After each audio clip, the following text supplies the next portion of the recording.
In this video, we're going to talk about a divisive player, Falcons tight end Kyle Pitts.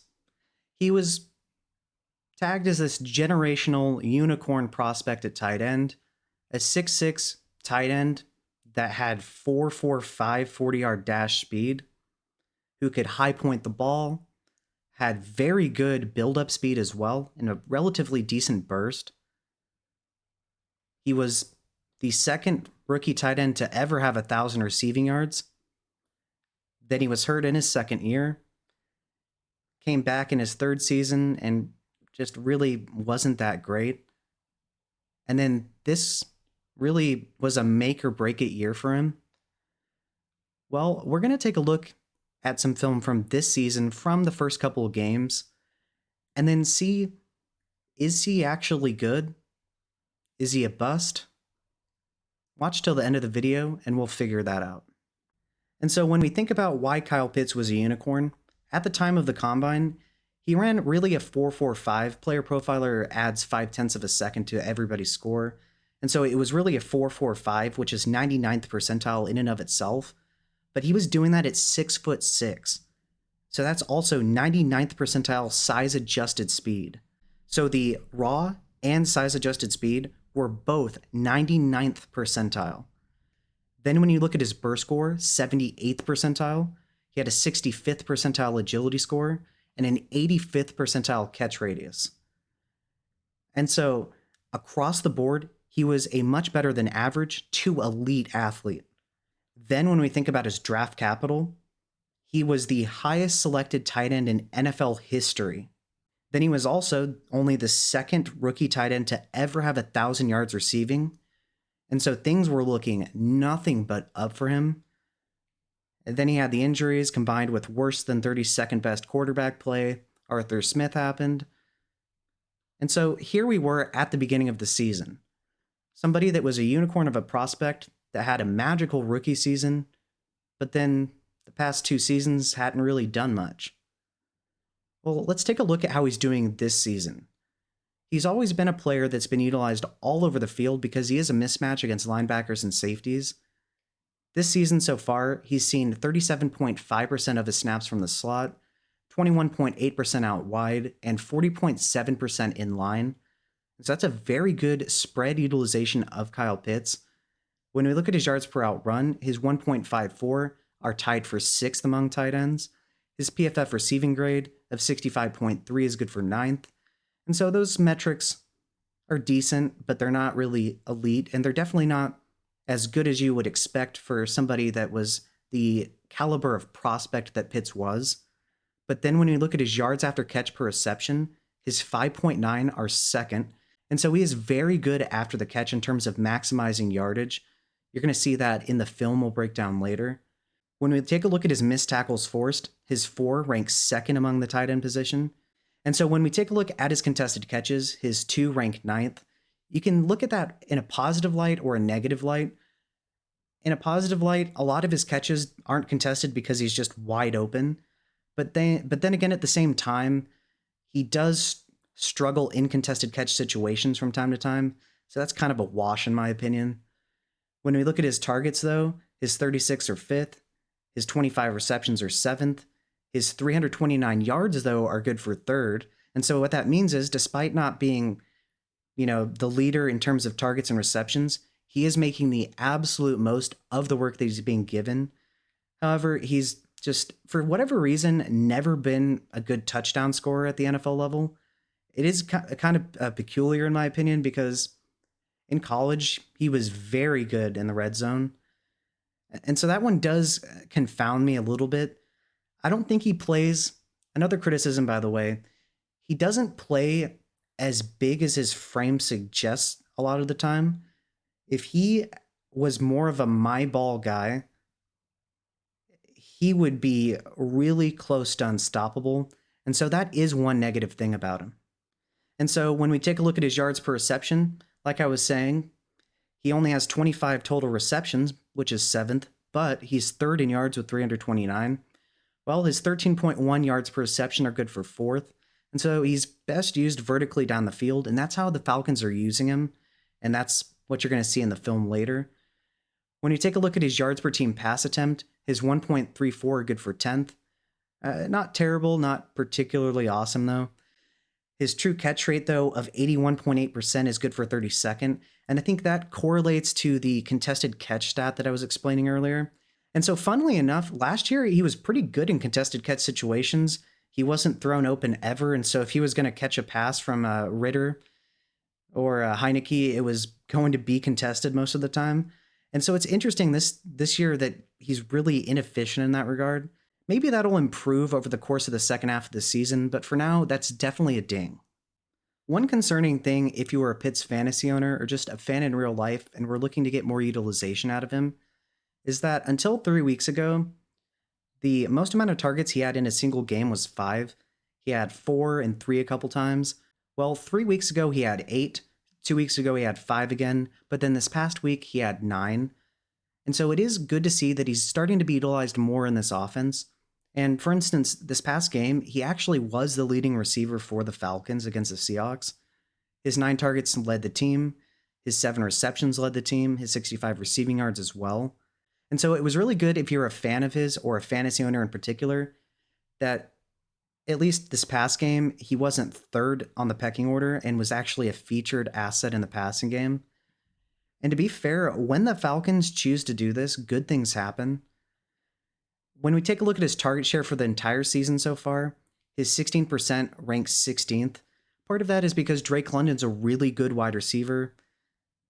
Darnell Mooney's also a very underrated wide receiver, and so there are quite a few mouths to feed this season.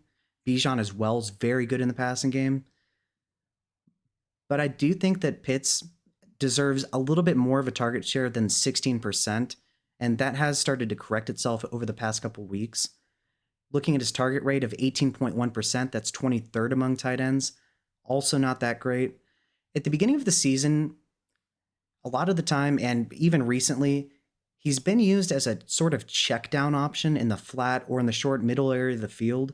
But he's also, to be fair, being used vertically as well on corner routes and seam routes. When he's used to his maximum potential, he is being utilized vertically downfield, but he can be a chain mover from time to time. He's just better used as a vertical linear athlete than using him as a finesse athlete. He can do it. And so his utilization this season has been kind of wishy-washy. I think it's better to utilize him deep downfield than it is to use him as a chain mover. Like I said, he can do both. I was really hoping for better utilization, but what we're seeing lately is so much better than what we saw from him under Arthur Smith the past 2 seasons that it's really hard to complain. Let's take a look at what we see from him on film. On this first play, Kyle Pitts is lined up in line right here. He is going to be running a corner route. He is going to initially get redirected by the outside linebacker here, who's chipping to help out Justin Reed. The Chiefs are going to be in cover 1 man, and so Reed is going to be lined up one-on-one in man coverage against Kyle Pitts, and then you're going to have the deep safety in the middle of the field here. This play call is very good to beat cover 1 because the safety is going to be in the middle of the field, and Pitts is going to be working vertically down the sideline. One thing about Kyle Pitts is for all the crap he gets, if you use him correctly, he is very useful on the football field. He has very good build-up speed, and he possesses a big frame. And so he's a very good mismatch vertically down the field because he's a very big target who also has good build-up speed. And so when you use him vertically down the field and you actually throw him a catchable target, things like this can happen.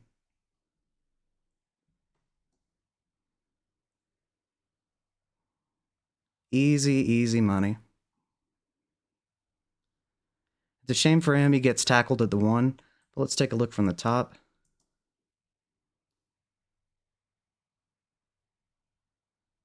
All right, so the outside linebacker is chipping him to get him off his route. Justin Reed tries to get a hand on him, but by then it's already too late.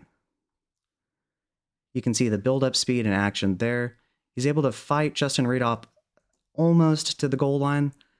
Regardless, it's over 50 yards on the play there, and a very good way to utilize Pitt's build-up speed and vertical ability downfield. All right, so on the first play, Kyle Pitts was running a corner out to beat cover one man. On this play right here, he's going to be running vertically down the seams. It's going to be a very good play call by the Falcons. What they're doing is running 2 deep comeback routes, as well as 2 vertical routes up the seams. And it's a perfect play call because the Buccaneers are going to be in cover 3, so you're going to have 3 deep third defenders, and then you're going to have linebackers underneath. And so what it's going to do is it's going to force the free safety here to pick his poison. You can either guard the slot receiver here vertically, or you can guard Pitts. And so it's really a lose-lose situation for him, but it's a win-win situation for Kyle Pitts. And so he gets off the bump from the linebacker. Easy money. And so you'll notice a theme here. The most successful plays for Kyle Pitts are when you're using him vertically. He can get his build-up speed going, he's a big target, and he isn't really the most nimble player, so when you use him in a straight line, good things happen. If you like what you're hearing and seeing so far, feel free to like and subscribe. I love doing these player breakdowns where we take a look at usage, strengths and weaknesses, their athleticism, and then break down what we see from them on film. And so once again, if you like what you're hearing and seeing, like and subscribe. It's a free and easy way to support the channel. Thanks. Now, I've said that Kyle Pitts is best used in a straight line and preferably vertically. And while that is true, I think that's the best way to maximize his potential. He can also win horizontally, and he is a relatively good route runner. He really doesn't get any credit for it. And he also has a good amount of positional versatility. On the first 2 plays, he was lined up in line, and so at the moment he is right now, but they're going to put him in motion. And so he's going to line up outside, and this is going to be a Mills concept.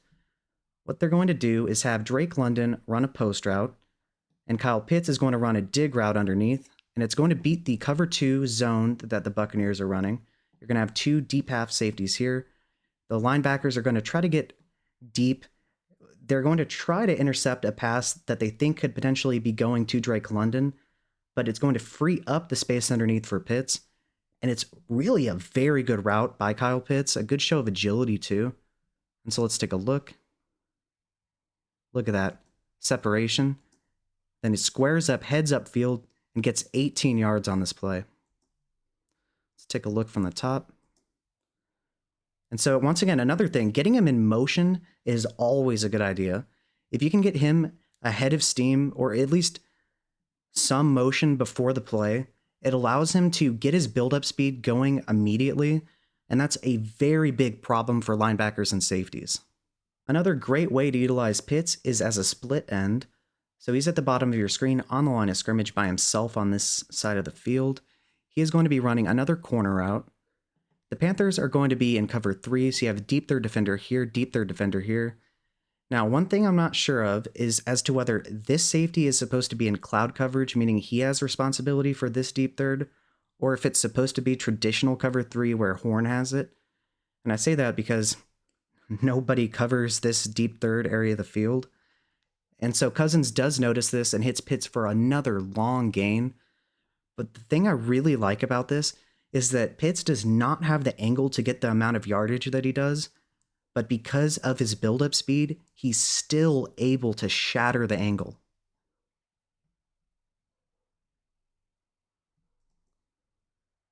All right. And so you'll notice that they both are right here, and there's just nobody for this deep third of the field. Cousins sees that immediately, hits him. He does not have the angle whatsoever, but he still shatters it, and he isn't quite able to score. But that's another great example of his build-up speed. And so let's take a look from the top. I really like it when they use him as a split end or an X wide receiver or in the slot. He is good as an inline tight end, but he is best utilized when he's outside. Another solid chunk gain. On the final play we're going to take a look at here, Kyle Pitts is in line at the moment. They are, however, going to put him in motion into the slot. He is going to be running an out route. Drake London is going to be running vertically down the field. The Buccaneers are going to be in cover 3, so you're going to have deep third defender, deep third defender, deep third defender. This linebacker is going to be matching up with Pitts in the flat. You are going to see one of the better squirt releases that I've really seen from a tight end, and he is going to find himself pretty open. I really like the separation gained here. You'll see immediately gets him off balance. Slight push off, but doesn't get called. Easy conversion. Let's take a look from the top. So they have Pitts in line at the moment. They motion him. They create a mismatch with the linebacker. He hits him with a squirt release, pushes off slightly to get separation. Easy conversion. And so we've seen that Kyle Pitts can be utilized as a split end, as a traditional inline tight end, in the slot, out wide. It really doesn't matter. It's good to get him in motion. It's great to have him attack the field vertically. But as you've seen, he doesn't even need to be used vertically.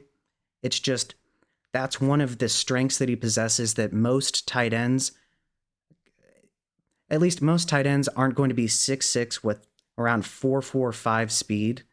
And so that is a very, very useful thing to utilize downfield. He's a big framed target with really good build-up speed, and it allows him to get a ton of yards after catch, as long as you're not asking him to be the most agile athlete in the world. And so Kyle Pitts might not be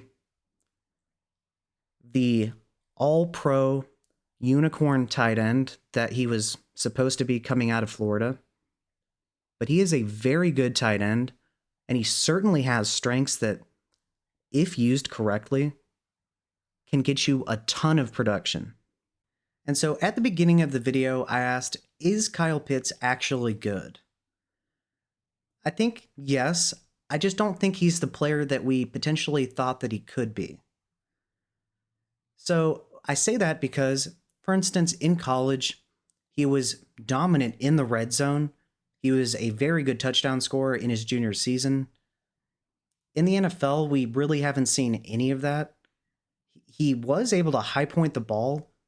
I'm not sure exactly what happened in that regard. I do see it from time to time, but he just is not the dominant force that you would think a 6'6" tight end would be in the red zone. And so that's definitely a fair criticism. Also, post-injury, he doesn't really have the same burst that he had before the injury. I think that's part of why people, when they take a look at him, when they're watching Falcons games, they just don't think he's very good. Some of his athleticism was definitely sapped by that injury. But I do think that he gets a lot of unwarranted hate just because he was selected fourth and was supposed to be this unicorn tight end. And he was in his rookie season. It's just that he had a devastating injury, and it just sapped some of the athleticism. And so people, I think, had such high expectations for him that just being a good tight end isn't good enough. And so that's why I think a lot of people hate him. I think he runs very good routes vertically. He's a big target. He's pretty good at yards after catch. He can run a good route in the short area of the field too. We saw that squirt release before he ran an out route. That was pretty solid. He just isn't the player, production-wise especially, that we really thought that he could be. I do think that he's starting to get a little bit better. I think a lot of that was also confidence related. Recently, he has been a lot more featured in the passing game for the Falcons. And so I do think we're going to see an uptick in production compared to what we've seen either of the past two seasons and really a good majority of the first half of this season.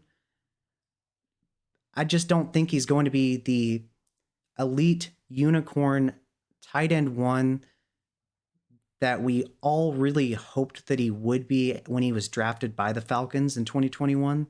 And so while that is disappointing, he really is a good tight end. He has strengths and weaknesses just like any other player, and I think he gets a ton of unwarranted hate.